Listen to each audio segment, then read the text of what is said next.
జై తెలంగాణ. అందరికీ నమస్కారం.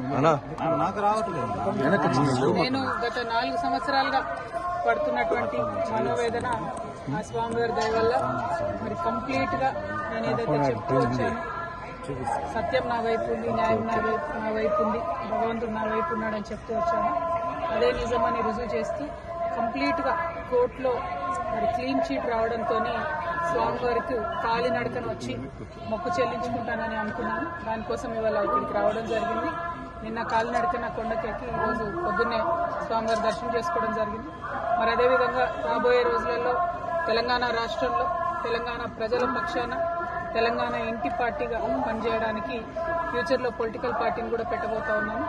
కాబట్టి దానికి కూడా ఖచ్చితంగా స్వామివారి ఆశీస్సులు ఉంటాయి, దయ ఉండాలని చెప్పి కోరుకొని మరి వాళ్ళు దర్శనం చేసుకోవడం జరిగింది. నేను ఎప్పుడు తిరుమలకు వచ్చినా ఒకటే కోరుకుంటాను, తెలంగాణ రాష్ట్రం బాగుండాలి, తెలంగాణ ప్రజలు బాగుండాలి, ఆంధ్ర రాష్ట్రం బాగుండాలి, ఆంధ్ర ప్రజలు బాగుండాలి. రాష్ట్రాలుగా మనం విడిపోయినా కూడా ప్రజలుగా కలిసి ఉండాలి, ప్రజలందరూ బాగుండాలని మనస్ఫూర్తిగా కోరుకుంటాను. అదే జరగాలని చెప్పి మళ్ళీ ఒకసారి భగవంతుని కోరుకుంటూ థ్యాంక్ యూ. జై తెలంగాణ, జై ఆంధ్ర.